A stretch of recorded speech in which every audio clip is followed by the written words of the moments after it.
Era un jueves lluvioso de octubre cuando Carolina llegó tarde al taller Palabras en Libertad, un pequeño espacio cultural en el centro de la ciudad.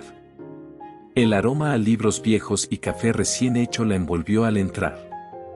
Con su cabello castaño desordenado por la prisa y un suéter oversize de mangas largas que casi le cubría las manos, buscó discretamente un asiento. El único lugar disponible estaba junto a un hombre de mirada intensa que hojeaba un cuaderno lleno de anotaciones. Era Jorge. ¿Este asiento está libre?, preguntó Carolina, quitándose las gotas de lluvia de los hombros. Claro, aunque cuidado, dicen que sentarte aquí te inspira a escribir tragedias griegas, respondió él con una media sonrisa, haciendo referencia al cartel despegado de la silla que decía reservado. Ella rió, y en ese momento, algo hizo clic. El ejercicio de esa noche era escribe sobre un recuerdo que te avergüence. Carolina escribió sobre la vez que, de niña, había robado un chocolate de una tienda y su madre la obligó a devolverlo y disculparse. Jorge, en cambio, compartió una historia sobre cómo, en la universidad, había plagiado un poema para impresionar a una chica y terminó humillado cuando ella lo reconoció como de Neruda.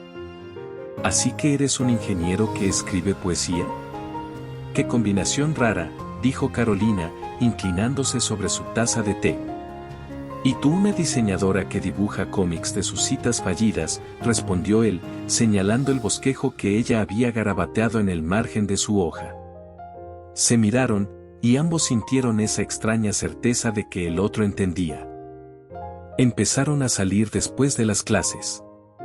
Primero fueron cafés de sobremesa hablando de Bukowski y Borges, luego caminatas por el parque discutiendo si Inception tenía un final ambiguo o no. Descubrieron coincidencias absurdas, ambos odiaban el cilantro, amaban los perros pero eran alérgicos, y tenían una playlist llamada Canciones para fingir que mi vida es una película. Una noche, bajo la luz tenue de un bar de jazz, Jorge confesó: nunca le he dicho esto a nadie, pero, a veces escribo cartas a mi yo de 15 años, diciéndole que todo va a mejorar. Carolina, en lugar de burlarse, sacó de su bolso una libreta y le mostró una página. Querida Carol de 16, no, ese idiota no vale la pena. Y sí, vas a ser feliz. Jorge sintió que el mundo se detenía un segundo. Todo era tan fácil con ella. Con Carolina, Jorge no tenía que fingir ser el hombre perfecto, podía admitir que le daba miedo el fracaso, que a veces lloraba con películas tontas. Y ella, a su vez, se sentía segura para compartir sus inseguridades sobre su carrera, sus miedos a no ser suficiente. Una tarde, mientras cocinaban juntos, quemaron la pasta, pero rieron tanto que no importó. Jorge le tomó la mano sin pensar. Oye, ¿crees que esto podría ser? No terminó la pregunta. ¿Algo importante?, completó Carolina, sonrojada. Sí. Yo también. Y en ese momento, bajo la luz dorada del atardecer, juraron sin palabras que esto, lo que fuera que estaban construyendo, valía la pena proteger. Pero las promesas, como el humo, se desvanecen con el viento. Los primeros 3 meses habían sido un sueño. Carolina y Jorge pasaban cada fin de semana juntos, ya fuera explorando cafés escondidos, yendo a proyecciones de cine independiente o simplemente quedándose en casa, envueltos en mantas mientras llovía afuera. Todo fluía con una naturalidad que asustaba. Pero luego, casi imperceptiblemente, algo comenzó a cambiar. Las señales que nadie quiere ver. Fue un detalle pequeño al principio. Jorge empezó a sonreír menos con los ojos cuando la miraba. Luego vinieron las excusas. Tengo mucho trabajo, amor. Hoy no puedo. Me duele la cabeza, mejor quedémonos en casa. Pero luego lo vio en línea jugando con amigos. Es que últimamente necesito espacio. Carolina intentó no darle importancia. Es solo estrés, se decía. Todos pasamos por épocas así. Pero una voz en su cabeza insistía, algo no está bien. El teléfono que nunca se apartaba de su lado. Jorge antes dejaba su celular boca arriba en la mesa, sin miedo a que Carolina lo viera. Ahora lo ponía boca abajo. O lo guardaba en el bolsillo cuando salía al baño. Una noche, mientras veían una película, él se durmió en el sofá. Su teléfono vibró. Carolina no era de revisar cosas ajenas, pero algo en su instinto le gritó que mirara. «Oye, ¿qué pasa contigo? Ya no me escribes como antes». Cara de confusión.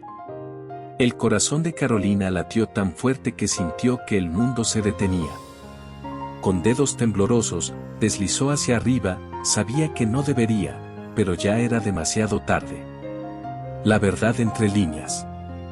Los mensajes no dejaban lugar a dudas. «Jorge, no puedo dejar de pensar en ese beso». «Valeria, ¿y qué vas a hacer con tu novia?» «Jorge, no sé. Esto es complicado». Había más. Fotos. Promesas. Planes para verse cuando Carolina estuviera ocupada. La noche que todo estalló.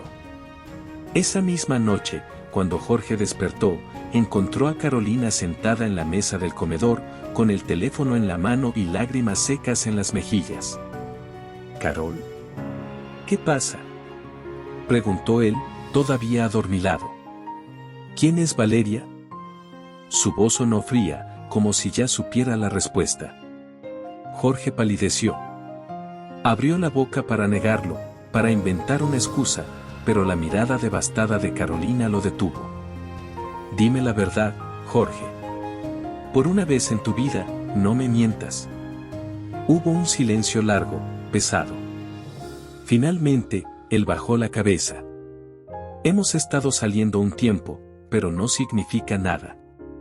Carolina soltó una risa amarga. «Claro. Nada. Como nosotros, ¿verdad?». El día después. Jorge intentó explicarse, disculparse, decir que era un error, que no sabía por qué lo había hecho. Pero las palabras ya no importaban. Carolina lo miró con una mezcla de dolor y desprecio. «Vete, Jorge. No quiero verte». Y así, con una puerta cerrándose de golpe y un corazón hecho pedazos, la traición salió a la luz y nada volvería a ser igual. El reloj marcaba las 3:17 de la mañana, pero Carolina seguía sentada en el mismo lugar, como si moverse significara aceptar que todo era real. El departamento, que horas antes había sido cálido, lleno de risas y planes, ahora parecía un escenario vacío. Hasta el silencio sonaba distinto. En la mesa, el teléfono de Jorge, que él había olvidado en su huida, seguía encendido, mostrando la conversación con Valeria como una prueba irrefutable. Carolina lo apagó con dedos que parecían ajenos a su cuerpo. ¿Cómo no lo vi antes? La pregunta le quemaba la mente. ¿En qué momento dejé de ser suficiente? El amigo que no sabía qué decir. A las 5 de la mañana, llamó a Daniela, su mejor amiga. No tuvo que explicar mucho, su voz quebrada lo dijo todo. «Voy para allá», fue lo único que Daniela dijo antes de colgar. Cuando llegó, encontró a Carolina aún con la misma ropa, abrazando un cojín como si fuera un salvavidas. No hubo sermones de te lo dije ni falsos optimismos. Solo se sentó a su lado, le pasó un brazo por los hombros y dejó que llorara hasta quedarse sin lágrimas. «Duele ahora», murmuró Daniela, «pero no va a doler siempre». Carolina quiso creerle. Los días siguientes fueron un torbellino de emociones. Lloró frente al espejo, preguntándose qué había hecho mal. Rompió el jarrón que Jorge le había regalado, y luego recogió los pedazos, sintiéndose tonta por cuidar algo que ya no existía. Revisó obsesivamente las redes sociales de Valeria, torturándose con fotos de una mujer que, en otro mundo, podría haber sido solo una extraña. Pero lo peor era el silencio de Jorge. Después de esa noche, solo le envió un mensaje. «Carol, sé que no merezco tu perdón. Pero por favor, dime que estás bien». Ella no respondió. Borró el mensaje. luego lo recuperó de la papelera. Luego lo borró de nuevo. Una semana después, Carolina lo vio en el supermercado. Él estaba en el pasillo de los lácteos, con aire cansado, como si tampoco hubiera dormido. Ella casi giraba sobre sus pasos, pero algo la detuvo. ¿Por qué iba a ser ella la que escapara? Jorge.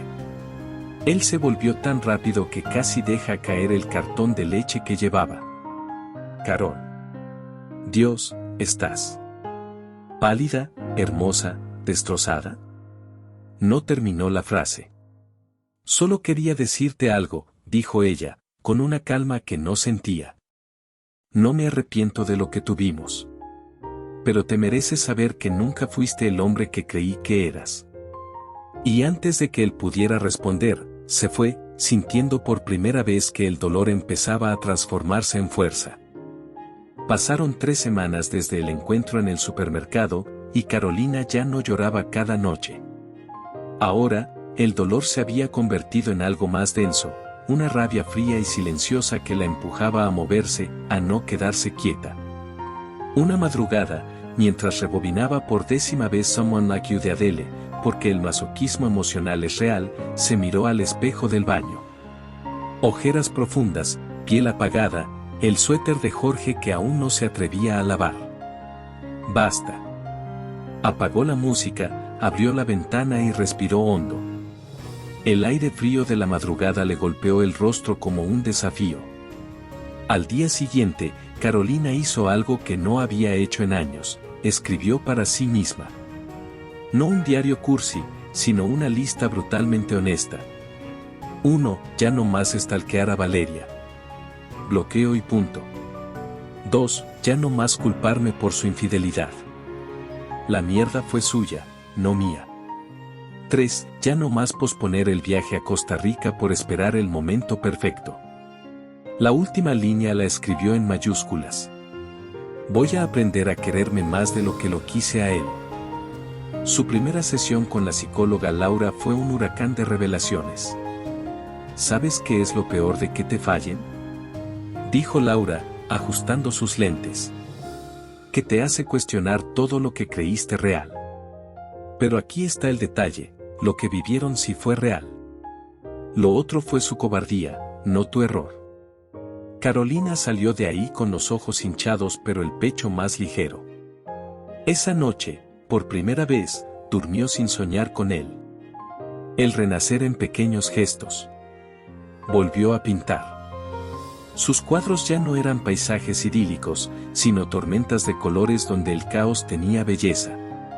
Se inscribió en un taller de defensa personal. La primera vez que gritó "no" al golpear el saco de boxeo, sintió que algo se rompía dentro de ella, para sanar mejor. Cortó su cabello. No un cambio drástico, solo unos centímetros. Pero cuando la peluquera le mostró el resultado, Carolina sonrió, parece que me quité peso de encima. Un mes después, Jorge apareció en su edificio. Ella lo vio desde su ventana, parado en la acera, dudando, con las manos enterradas en los bolsillos de su abrigo. Antes, le hubiera corrido a abrir. Ahora, se permitió quedarse quieta. Él alzó la mirada, como si sintiera que lo observaban. Durante un segundo eterno, sus ojos se encontraron. Carolina no abrió la ventana. No gritó. Simplemente asintió para sí misma y cerró la cortina. La lección que dolió aprender. Esa noche, escribió en su cuaderno. Redención no es que él vuelva arrepentido. Redención es que yo ya no lo necesite para sentirme completa. Y por primera vez en mucho tiempo, se sintió libre. El olor a granos recién tostados seguía igual, pero todo lo demás había cambiado.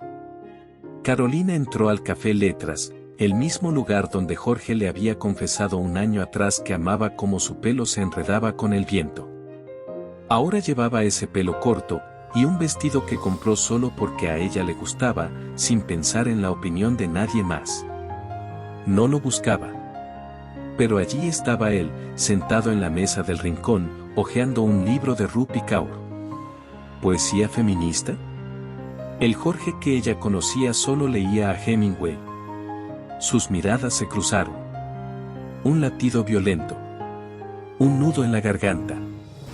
Jorge se puso de pie, inseguro. Carolina notó cambios, su postura ya no era esa arrogancia disfrazada de confianza, ahora parecía humano. ¿Puedo sentarme?, preguntó él, señalando la silla frente a ella. Ella dudó. Respiró. Asintió. Estuve en terapia, fue lo primero que dijo Jorge, mirando sus manos. Al principio solo iba porque no soportaba la culpa. Luego entendí que debía hacerlo por mí. Carolina sorbió su té de manzanilla, antes odiaba lo amargo, ahora lo prefería al café dulce que compartían. Yo también, respondió. Aprendí que no era responsable de tu infidelidad, pero sí de cómo permití que me definiera. Jorge confesó lo que nunca se atrevió a decir. Que Valeria lo dejó al mes, cuando se dio cuenta de que él solo usaba su relación para huir de sus propios demonios. Que pasó 6 meses sin tocar un libro porque le recordaban a ella. Que había dejado la ingeniería para trabajar en un taller de carpintería. Necesitaba crear algo con mis manos, algo que no pudiera romperse con una mentira. Carolina, por su parte, compartió sin amargura. Que al principio revisaba su teléfono obsesivamente, esperando, y temiendo, sus mensajes. Que el viaje a Costa Rica lo hizo sola, y que lloró en una playa al entender que la felicidad no dependía de compartirla. Que ahora escribía una columna en un blog anónimo sobre cómo sobrevivir a ti misma cuando el amor no basta. No voy a mentirte, dijo Carolina, mirándolo directamente. Todavía hay días en que me enojo. Pero ya no te odio. Jorge asintió, con los ojos brillantes. No merezco tu perdón, pero gracias por esto. Por sentarte aquí. Ella extendió la mano y la posó sobre la suya, no como un puente hacia el pasado, sino como un adiós en paz. Oye, ¿recuerdas esa playlist que teníamos?, preguntó Jorge, con una sonrisa triste. Canciones para fingir que mi vida es una película, rió ella. La borré. Ahora se llama Canciones para cuando entendí que mi vida ya era suficiente. Al despedirse, no hubo promesas de amistad ni de volver a verse. Solo un abrazo breve, donde Carolina notó que ya no reconocía el olor de su colonia. Jorge se quedó mirándola alejarse, con esa mezcla de dolor y gratitud de quien sabe que el amor a veces no se trata de permanecer, sino de dejar ir bien. Y Carolina, al doblar la esquina, no miró atrás. Ese día, cada uno siguió su camino, pero con una lección aprendida: el amor no es suficiente sin lealtad, y la superación no se trata de olvidar, sino de crecer a pesar del dolor. Carolina publicó un libro ilustrado sobre resiliencia. Jorge, lejos de sus viejas costumbres, fundó un taller para jóvenes con problemas emocionales. Sus historias ya no estaban entrelazadas, pero ambos habían encontrado, en la redención, una forma de sanar. Y así, entre sombras y segundas oportunidades, aprendieron que incluso del caos pueden hacer una vida mejor.